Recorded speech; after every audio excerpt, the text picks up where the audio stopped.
안녕하세요. 해피 뉴 이어! 2021년 새해에도 우리 모든 시청자님들 가정에 하나님의 사랑과 평안이 가득하시길 바랍니다. 더욱이 새해에는 코로나19에서 벗어나길 바라며 건강하고 활기찬 새해가 되었으면 좋겠습니다. 이제부터 저희가 한 기 동안 이사야를 공부하게 되었습니다. 여러분, 새해에 새로운 마음으로 이사야를 통해 하나님을 알기 위한 결심 준비되셨나요? 이사야라는 인물과 그의 글, 그 당시의 상황, 그가 처했던 공경을 살펴보고 이사야의 글이 정말 감동적이고 설득력 있다는 것을 알게 될 것입니다. 여러분들의 새로운 출발, 새로운 교과 공부를 이제부터 시작하겠습니다. 1과 정체성의 위기.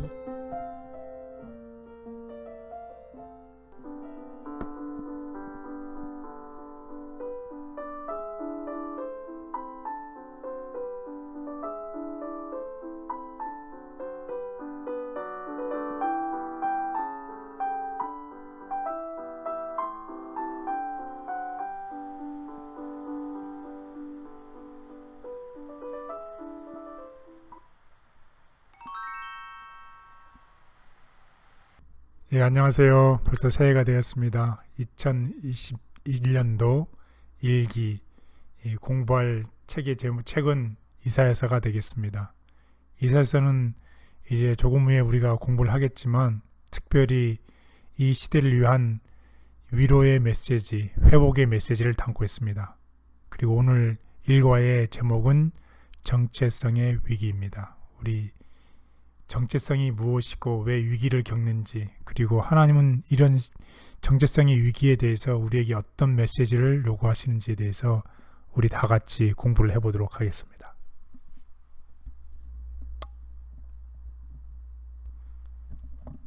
여호와께서 말씀하시되, 오라, 우리가 서로 변론하자. 너희의 죄가 주홍 같을지라도 눈과 같이 희어질 것이요, 진황같이 붉을지라도 양털같이 희게 되리라. 이사야 1장 18절. 네, 여기 기억지를 보면 예수님께서, 하나님께서 우리에게 서로 얘기하자고 합니다. 뭐에 대해서? 죄에 대해서 얘기하자고 하시죠.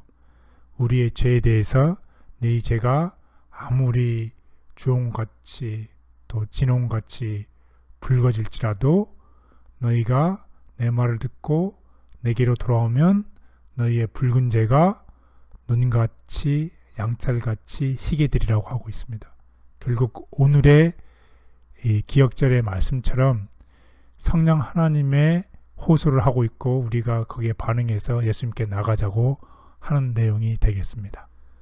우리 이사야서를 이제 공부할 텐데요. 이사야서를 이제 공부를 하기 전에 이사야서의 시대적 배경에 대해서 우리가 미리 공부를 하면 우리가 공부하는 데 많은 도움이 될 것이라 생각이 돼서 이사야서가 어떻게 기록됐는지, 그 당시에는 어떤 상황들이 있었는지에 대해서 우리 잠깐 보도록 하겠습니다. 여러분이 다 아시는 것처럼 이 다윗과 솔로몬을 통해서 유대 왕국이 정말 전성기를 이루었어요. 그렇지만 솔로몬이 죽고 난 다음에 불행하게도 이 통일 왕국이 두 개의 나라로 분열이 되죠. 마치 우리가 지금 사우스 코리아, 노스 코리아 이 두 개의 나라가 되어 있는 것처럼 이 통일 왕국이 전성기를 이루고 난 다음에 두 개의 나라로 분열하게 됩니다. 첫 번째 나라는 이제 북방 이스라엘로 돼 있고 두 번째는 남방 유다로 이렇게 나누어지게 됩니다. 북방 이스라엘은 208년 동안 존재를 했어요. 그리고 결국은 이 강대국인, 그 당시에 아주 강대국이었던 아수르에서 멸망을 당하게 됩니다. 그리고 그 당시에 멸망할 당시에 존재했던 선지자들은 호세아, 아모스, 요나 같은 선지자가 활동을 했습니다. 그에 반해서 남방 유다는 좀 더 오래 존속이 됐어요. 344년이죠. 약 150년 북방 이스라엘에 비해서 150년 이상 존재를 했습니다. 그리고 결국 마침내 이 남방 유다도 바벨론 나라에 의해서 멸망을 당했습니다. 그래서 멸망을 당한 다음에 포로로 바빌론에 3차에 걸쳐서 우리 다 끌려갔었죠. 기억나시죠? 그러고 난 다음에 또 3차에 걸쳐서 포로가 돌아오는 그런 공부를 우리가 몇 기 전에 했습니다.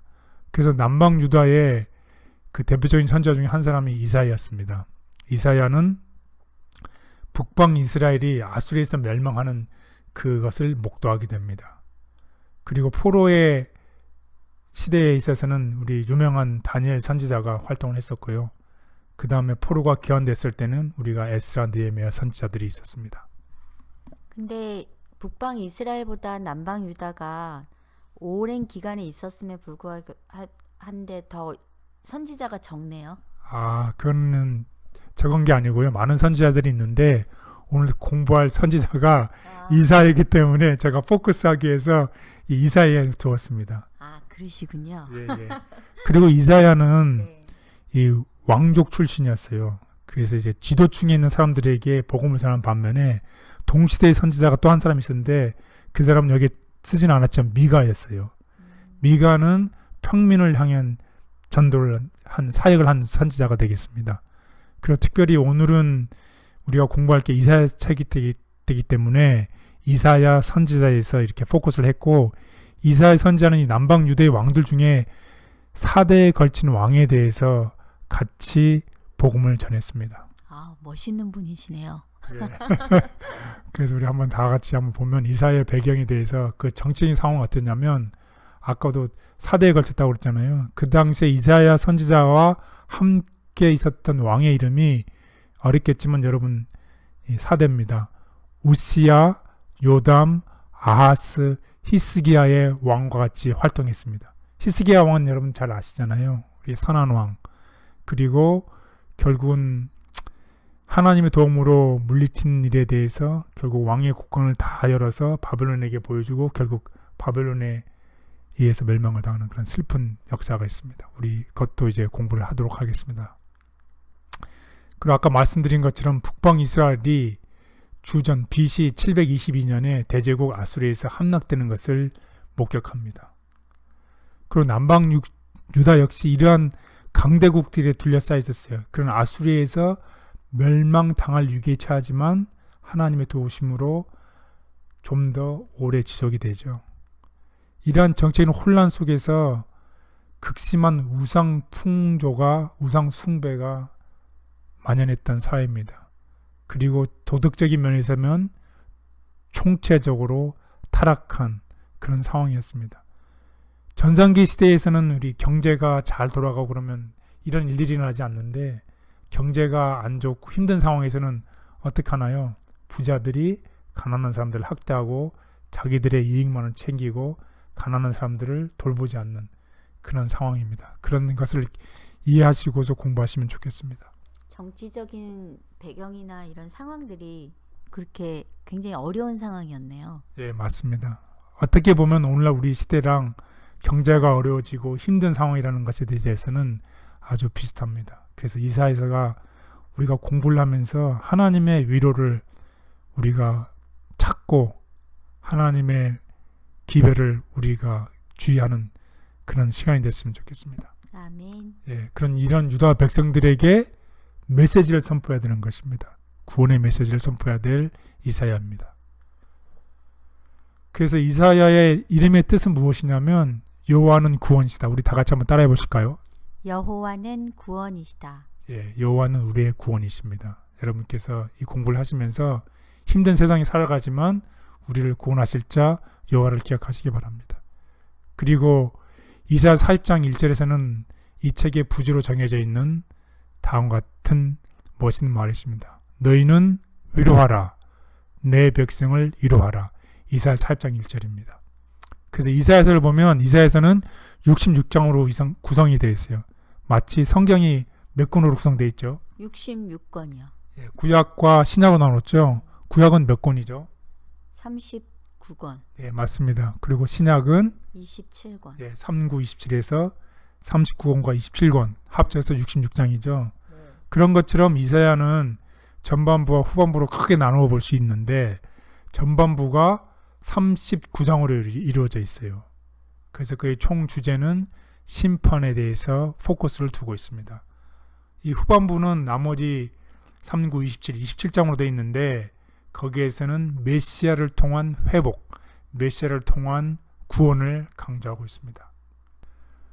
그래서 특별히 또 이 메시아, 이 이사야서는 이 구약의 복음서라고 알려져 있습니다. 이 복음서 하면 신약에서 네. 예수님에 관해서 이야기하고 듣고 예수님 했던 일들을 기록한 책들이잖아요. 네. 그 사복음서가 있었죠. 뭐뭐시죠? 마태, 마가, 누가, 요한. 예, 맞습니다. 이것이 예수님에 대한 복음서인데 이거에 필적하는 구약의 복음서라고 합니다. 왜냐하면 하나님이 우리와 함께 계시다라는 임마누엘을 강조하고 있고 그 다음에 하나이가 태어났다는 메시아에 대해서 얘기를 구체적으로 하고 있고 그 다음 메시아의 초림에 대해서 골짜기마다 도도짓며 라는 얘기를 하고 있으며 또 메시아의 고난의 말 유명한 이사야 53장 있죠. 그가 찔림 우리의 허물 인하며 이런 구절들에 대한 메시아에 대한 생생한 메시지를 담고 있는 책이 이 이사야입니다. 그래서 이 이사야서는 구약의 복음서라고도 불려져 가고 저희가 있습니다. 성도들 간에 이렇게 서로 위로의 말을 많이 쓰고 있잖아요. 그게 다 이사야의 말씀이시네요. 하나님이 우리와 함께 계시다. 또 그가 찔림은 우리의 허물을 인하며. 네, 맞습니다. 그래서 결국은 이 메시아에 대해서 아주 구체적으로 정말 그 오래 전에 메시아가 탄생하기 이전에 이것이 예언되어 있고 이거에 대해서 우리에게 기별을 주는 겁니다. 이런 하나님이 우리가 살고 있는 이 시대에 우리가 정말 힘든 세상에 살고 있지만 다시 오실 예수 그리스도를 우리에게 또 또한 가르쳐주고 있습니다. 희망적인 책이네요. 그렇죠. 그래서 여기서 희망을 찾기를 바랍니다. 아멘. 네, 오늘 공부의 제목은 이제 정체성의 위기입니다. 여기서 오늘 공부의 내용에 대해서 잠깐 개요를 보도록 하겠습니다. 첫 번째는 하늘이여 들으라는 제목으로 공부를 하겠고 두 번째는 이 부패한 의식주의, 형식주의로만 만연되어 있는 그 당시의 사회상에 대해서 공부를 하겠고 그러한 사람들을 향해서 용서에 관한 기별을 전하는 내용에 대해서 공부를 하겠습니다. 그리고 그 용서가 주어졌을 때 우리가 그것을 순종할 것인가 거절할 것인가 제목으로서는 먹을 것인가 먹힐 것인가 순종할 것인가 거절할 것인가에 대해서 공부를 하겠습니다. 그리고 이 사랑의 노래에 대해서 공부를 하도록 하겠습니다. 하늘이여 들으라. 땅이여 귀를 기울이라. 여호와께서 말씀하시기를 내가 자식을 양육하였거늘 그들이 나를 거역하였도다. 이사야 1장 2절. 예, 하늘이여 들으라는 제목입니다. 이 오늘의 주제가 이제 정체성을 잃어버리는 것인데 정체성을 어떻게 잊어버리는지에 대해서 한번 그 과정을 보도록 하겠습니다. 가장 중요한 것은 첫 번째 오늘 공부를 하겠지만 하나님을 잊어버리는 것입니다. 하나님의 은혜와 하나님의 지금까지 나를 인도하셨던 하나님의 은혜를 잊어버리는 것, 또 아울러 하나님의 명령을 잊어버리는 것입니다. 그렇게 됐을 때에 이 정체성을 잃어버리게 된다는 것입니다. 정체성이 여러분 무엇인지 아시나요? 정체성이란 이제 고유성이죠. 결국 하나님의 믿는 하나님의 백성으로서 하나님의 고유성, 하나님의 정체성을 잃어버리게 된다는 것입니다. 하나님의 고유성, 하나님의 백성으로서의 고유성을 나타낼 수 있는 게 쉽게 예를 들면 두 가지가 있을 수 있는데 무엇과 무엇일까요? 우리는 무엇이 되어야 된다는 것이죠? 세상의 빛과 소금. 예, 맞습니다. 그래서 이 빛을 잊어버린다는 것이죠. 그리고 또 한 가지는 소금의 역할을 잊어버린다는 것이에요. 이렇게 빛과 소금을 역할을 잃어버리는 것. 결국 우리가 성경에 나와 있는 것처럼 소금이 소금으로서의 맛을 잃어버리게 되면 무슨 일이 발생하나요? 버리워서서 사람들에게 밟히는 그런 비참한 형태가 된다는 것이죠. 그래서 하나님을 잊어버림으로 인해서 결국 정체성, 하나님의 백성으로서의 살아가야 될 세상의 빛과 소금을 잊어버리게 된다는 내용입니다. 거기에 대해서 성경은 어떻게 얘기를 하고 있는지 우리 다 같이 보도록 하겠습니다. 소도 자기 주인을 알고 나귀도 자기 주인의 구유를 알건만은 이스라엘은 알지 못하고 내 백성은 깨닫지 못하는구나. 슬프다 범죄한 나라여, 부패하고 악한 백성이여, 너희가 여호와를 저버리고 이스라엘의 거룩하신 하나님을 배신하였다. 너희가 벌을 더 받고 싶은가? 어째서 계속 거역하느냐? 너희 머리는 병들었고 마음은 약해졌으며. 네, 여기 보면 3절하고 4절에 보면 하나님을 잊어버리는 내용에 대해서 나옵니다. 그래서 알지 못하고 하나님을 배신하고, 그 결과로 인해서 5절서부터는 이제 더 나약해지고 약해지고 병들어가는 그런 모습을 이제 보게 됩니다. 계속해서 읽어보도록 하겠습니다. 발바닥에서 머리 끝까지 하나도 성한 곳이 없이 온통 상하고 터지고 맞은 자국뿐인데도 너희는 짜내고 약을 바르며 붕대를 감는 치료를 받지 못하였다. 너희 땅은 황폐하였고 너희 성들은 잿더미가 되었으며 외국 사람들이 너희가 지켜보는 데서 너희 토지를 빼앗아 황무지로 만들었고, 겨우 예루살렘만 남아 포위를 당한 채 포도원이나 오이밭의 원두막처럼 되었다. 네, 참 슬픈 사실이죠. 이런 많은 어려움들이 있고 손해를 많이 보게 됩니다. 왜 그렇죠? 정체성, 하나님을 잊어버리고 정체적인 빛과 소금의 역할을 잃어버리게 될 때 너무나 많은 세상에 버려져 사람들이 밟히는 이런 일들이 일어났습니다. 하지만 8절에 보면 겨우 살아남은 사람들이 있습니다. 몇몇의 소수의 사람들이 살아남아서 그나마 빛을 전한다는 얘기를 하고 있습니다. 그래서 하나님을 잊어버리게 됐을 때 자신들의 정체성을 잃어버리게 되고, 그랬을 때에 하나님으로부터의 이 분리가 심각한 손실을 초래한다는 것입니다. 우리가 오늘 배울 교훈은 무엇이냐면, 우리가 하나님을 기억하고 하나님의 인도하심을 잊어버리지 말고 하나님의 명령을 기억하고 우리의 정체성을 지켜서 세상으로부터 세상에 빛과 소금 역할을 다하는 우리 모두가 됐으면 좋겠습니다. 아멘. 하나님은 선지자를 통해 그분의 백성에게 기별을 전하시며 하늘과 땅을 증인으로 부르실 정도로 그 기별의 진실성을 강조하신다. 천사들은 말없는 증인들. 오, 우리가 다 하늘이 그 얼마나 땅과 가까운지를 알았으면, 땅에서 출생한 자녀들이 그것을 알지 못할 때 빛의 천사들이 그들의 동반자가 된다. 침묵의 증인은 모든 살아있는 영혼을 지키고 그들을 그리스도께로 인도하기 위하여 노력한다. 하나님의 뜻을 거역하며 제가 제 인생의 주인인 것처럼 살아온 수많은 시간과 세월들을 후회하며 뉘우칩니다. 저의 아버지이시자 제 삶의 주인으로 모십니다. 저를 인도해 주시옵소서. 아멘. 예, 둘째 날 부패한 의식주에 대해서 공부하도록 하겠습니다. 너희 소돔의 관원들아, 여호와의 말씀을 들을지어다.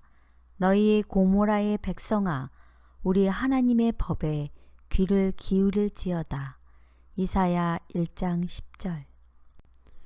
예, 부패한 의식주의, 특별히 손에 대해서 이제 공부를 하고 이제 강조를 하고 있는데요. 이 손이 성경을 이제 우리 보면 알겠지만 기도하는 데 사용되는 손이었어요. 그런데 이 손이 기도하는 데 사용되는 뿐만 아니라 피를 흘리는 데 사용을 된다는 것이에요. 참 이 손이 좋은 손인데 기도하는 데도 사용이 되고 피 흘리는 데 사용되는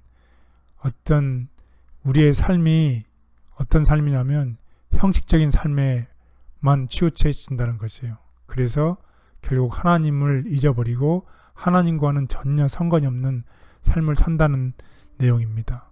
그래서 무슨 뜻이냐면 우리 언약 공동체, 우리의 커뮤니티 사회에 있는 우리의 구성원들을 돌보고 그들을 도와줘야 되는데 그렇게 하는 대신에 그들을 학대함으로써 이 사람을 지으신 하나님을 경멸한다는 내용입니다.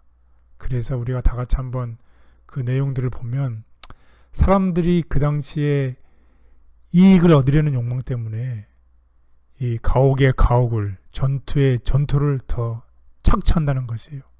그래서 정말 하나님의 뜻인 이 공의가 모든 사회에 모든 불쌍한 사람들에게 전달돼야 되는데 이 공의가 왜곡이 되고 가난한 사람들에게 아무런 동정심도 보이지 않는다는 거예요. 그래서 사람들을 옹호하는 해야 되는 그것이 정말로 재판장들의 의무이죠. 그런데 불쌍한 사람, 가난한 사람, 고아와 과부의 부르심에 귀를 기울여야 함에도 불구하고 그것에 오히려 길을 막아버린다는 내용입니다.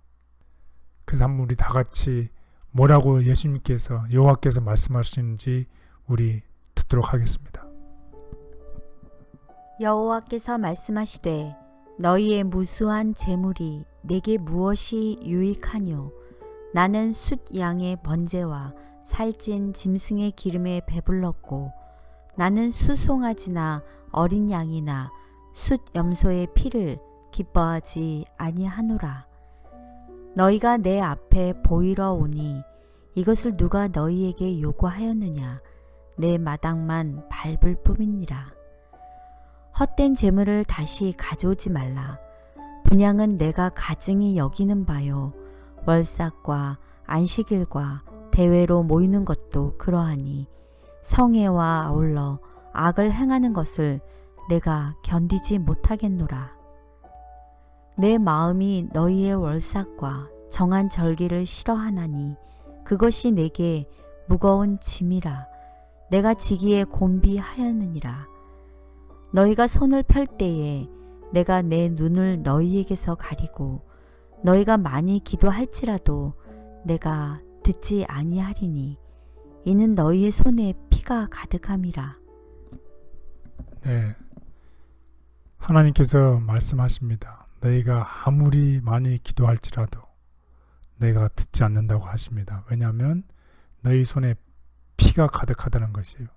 공의를 행치 아니하고 가난한 사람들 돌보지 않고 자기의 이득만을 취하고 하기 때문에 하나님께서 듣지 않으신다고 우리에게 경고하고 있습니다. 그러면서 우리에게 해결책을 제시하셨습니다. 여러분이 해결책을 꼭 주의해서 오늘 잘 기억하시길 바라겠습니다. 16절, 17절에 있는 말씀입니다. 너희는 자신을 씻어 깨끗이 하고 내 앞에서 너희 악을 버리고 죄된 생활을 청산하라. 선하게 사는 법을 배우고 정의를 추구하며 학대받는 자를 도와주고 고아를 보호하고 과부를 위해 변호하라. 네, 참으로 멋있는 말씀입니다.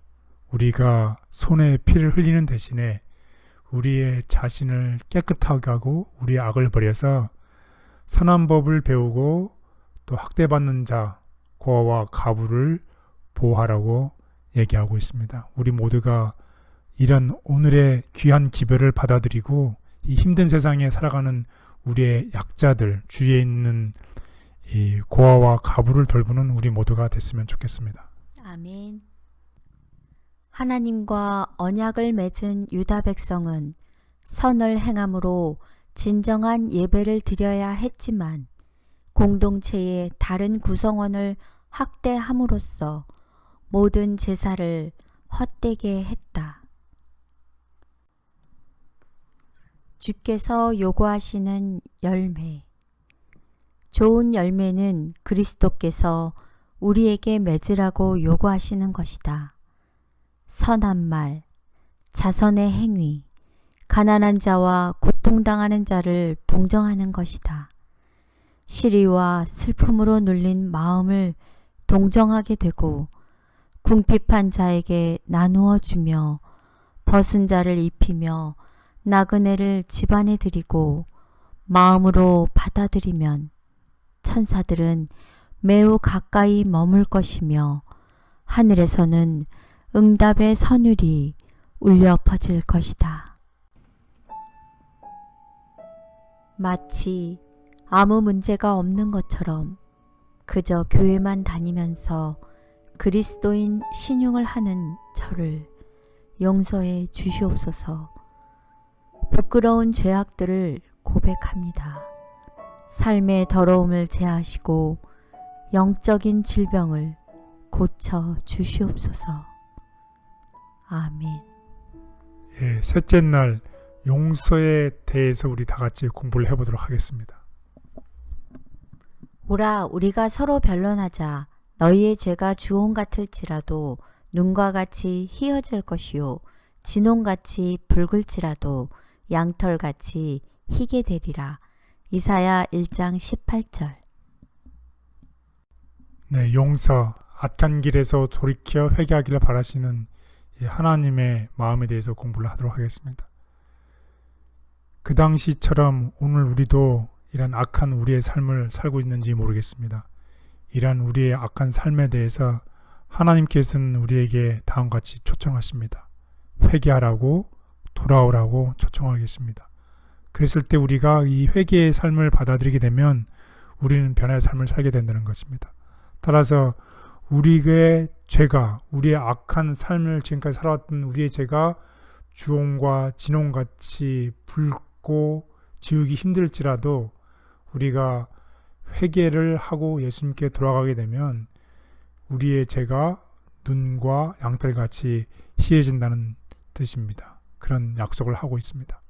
그래서 이런 기별을 전하는 이유는 우리에게 날카로운 경고를 주시는 이유는 우리를 거절하기 위함이 아니라 너희는 더 이상 구원받지 못한다고 리젝트 하는 것이 아니라 그분께 하나님께 돌아오라고 호소하는 것입니다.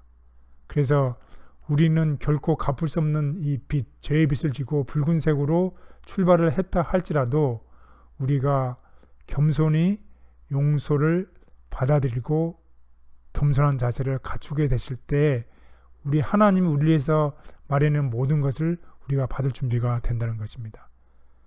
오늘 우리 모두가 하나님의 용서의 기별을 우리가 받아들이는 겸손한 자세를 가지는 우리 모두가 됐으면 좋겠습니다. 아멘.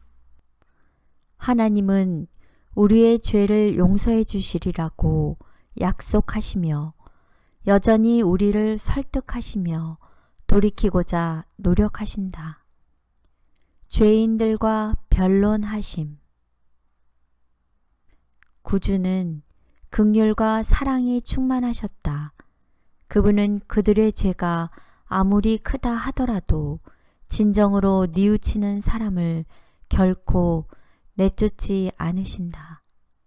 그러나 그분은 모든 종류의 위선을 심하게 견책하신다. 그분은 사람의 죄들을 잘 아시며 그들의 모든 행위를 아시고 그들의 은밀한 동기를 읽으신다. 그렇지만 그분은 죄악 가운데 빠져 있는 그들로부터 돌이키지 않으신다. 그분은 탄원하시며 죄인들과 변론하신다.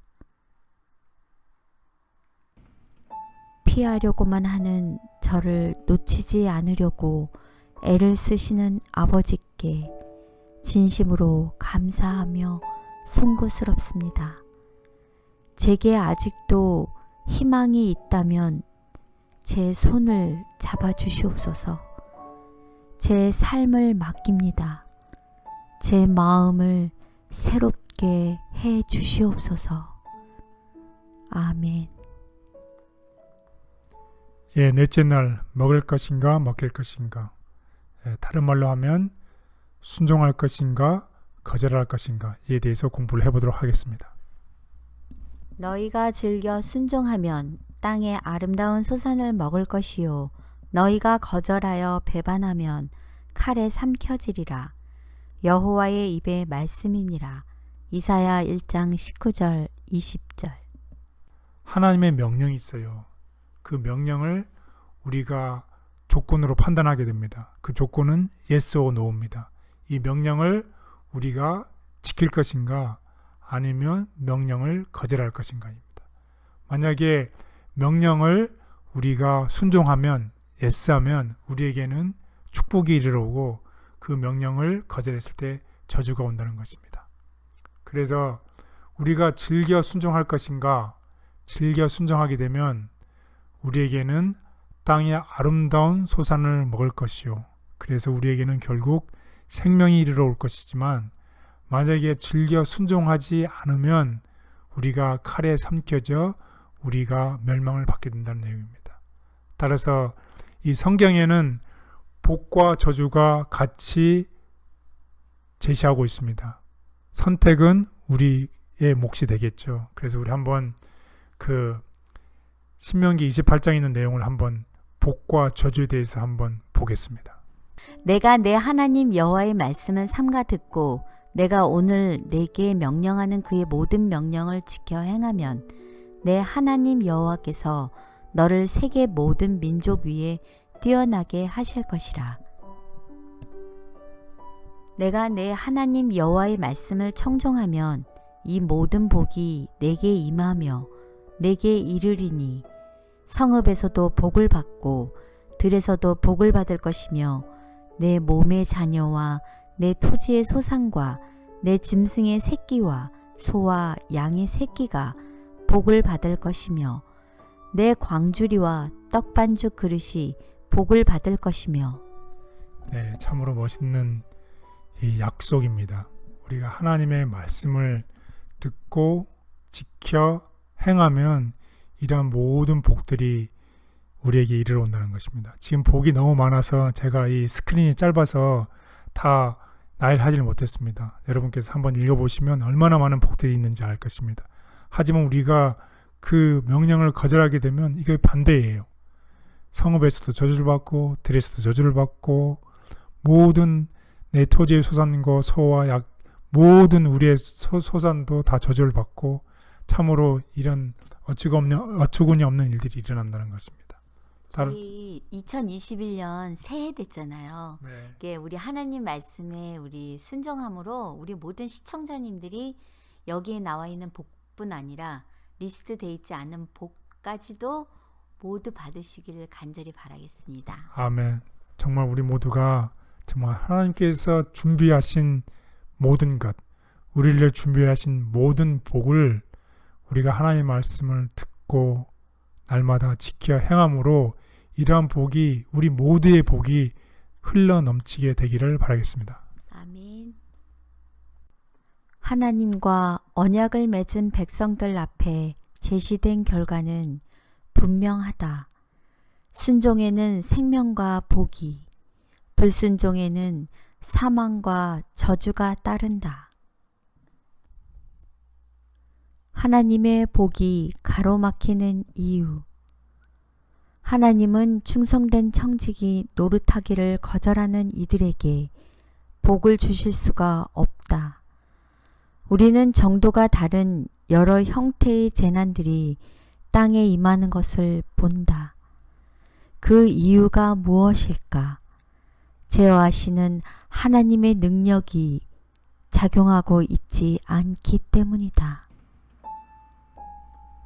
하나님의 말씀이 아닌 제 판단을 쫓아보았지만 결국 순종이 답임을 고백합니다. 저의 연약함과 모든 사정을 아시는 하나님을 의지합니다. 저를 위해 계획하고 준비하신 길로 인도해 주시옵소서. 아멘. 예, 다섯째 날 사랑의 노래에 대해서 우리 다 같이 공부하도록 하겠습니다.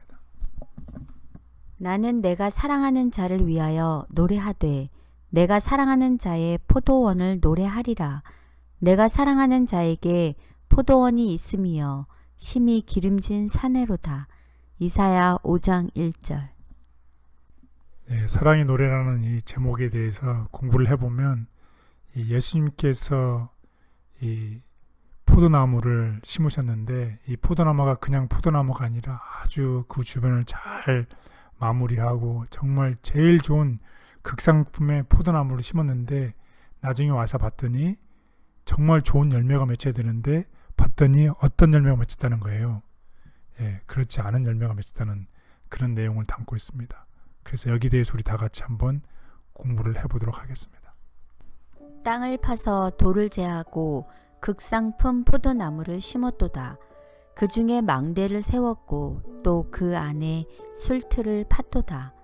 좋은 포도 맺기를 바랐더니 들포도를 맺었도다. 내가 내 포도원을 위하여 행한 것 외에 무엇을 더할 것이 있으랴.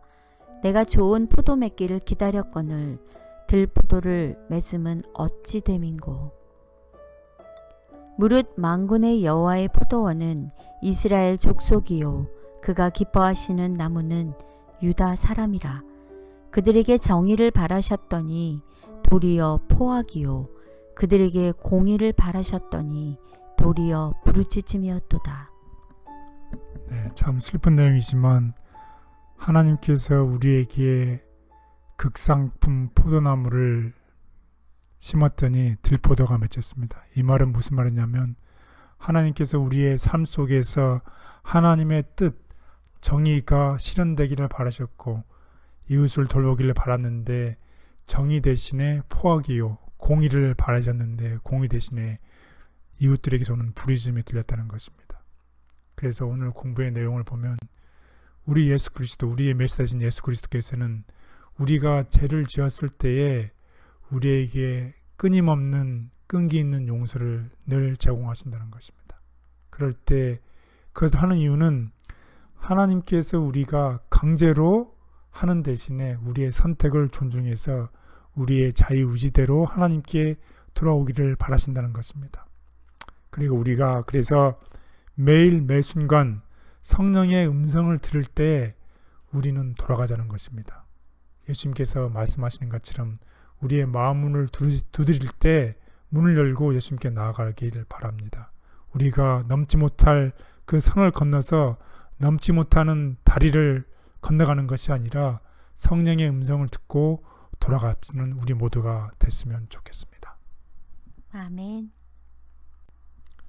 그래서 그분은 우리를 강제하지 않으시고 대신 우리의 선택을 인정하시고 우리가 올바른 선택하기를 바라십니다. 우리가 성령을 통해 오셔주시는 그분의 음성을 계속 거절하면 결국 우리는 돌아올 수 없는 선을 넘게 될 것입니다. 우리 이런 일들이 일어나지 않고 이런 일은 굉장히 위험한 일입니다. 하나님이 그토록 우리에게 원하시는 우리의 자유의지와 선택을 주셨기 때문에 우리는 하나님의 음성을 듣고 하나님께 돌아가는 우리 모두가 됐으면 좋겠습니다. 아멘. 하나님은 우리가 그분의 호소에 반응하는 한 우리를 끊어버리지 않으신다. 그러나 지속적으로 성령의 음성에 거역하는 것은 매우 위험한 일이다. 성품의 열매를 맺기 원하심. 그분은 그들이 열매를 맺음으로써 당신을 영화롭게 하기를 기대하셨다. 그들은 하나님 나라의 원칙을 드러냈어야 했다. 그들은 타락하고 사악한 이 세상에서 하나님의 성품을 나타냈어야 했다. 그 품에서 벗어나려는 저를 다시 끌어 안으시고 자비의 손을 벗겨내려는 제 손을 다시 붙잡아 주시는 아버지. 예쁘지 못한 제 인생의 가지에 하늘에 속한 열매가 맺히기를 간절히 빌며 원합니다. 아멘. 네, 오늘 공부의 요약을 해보도록 하겠습니다. 첫 번째, 우리가 이사야를 배우는데 이사야의 이름의 뜻은 여호와는 구원이시다입니다. 두 번째로는 성령께서 우리에게 돌아오라고 요청할 때 우리가 기쁜 마음으로 하나님께 돌아가시는 우리 모두가 되기를 바라겠습니다. 세 번째는 하나님은 하나님의 백성을 이루하시고 결국 승리로 이끌 것입니다. 오늘 우리의 제목이 정체성의 위기였습니다. 우리가 하나님의 백성으로 오늘 이 어려운 세상을 살아가는 우리가 우리의 정체성인 빛과 소금의 역할을 잃어버릴 위험에 있고, 우리가 죄악 세상에서 죄악에 물들지 않고 빛과 소금 역할을 해야 되는데 죄악을 따라 흘러가는 물을 따라 살아갈 정체성을 잃어버릴 위험에 놓여 있습니다. 그래서 예수님께서는 오늘 우리에게 권면하시고 우리에게 경고하십니다. 죄악된 길에서 벗어나서 하나님께 돌아오라고 얘기하고 있습니다. 우리의 정체성을 지켜서 우리의 하나님의 께서 원하시는 빛과 소금 역할을 우리 모두가 감당하는 우리 모두가 되시길 바라겠습니다. 아멘. 네, 감사합니다. 오늘은 첫 시간 정체성의 위기에 대해 함께 공부해 보았습니다. 지금까지는 하나님의 섭리와는 정반대편에 자신을 두었던 우리 모습이었을지 모르겠지만, 새해에는 하나님의 부르심에 순종함으로 시청자 모든 분들 계획하시는 모든 일 다 잘 이루시고 또 승리로 이끌어 주시는 삶이 되시길 바랍니다. 2021년 주님의 행복 가득, 또 주님의 사랑 가득한 한 해 되세요. 감사합니다.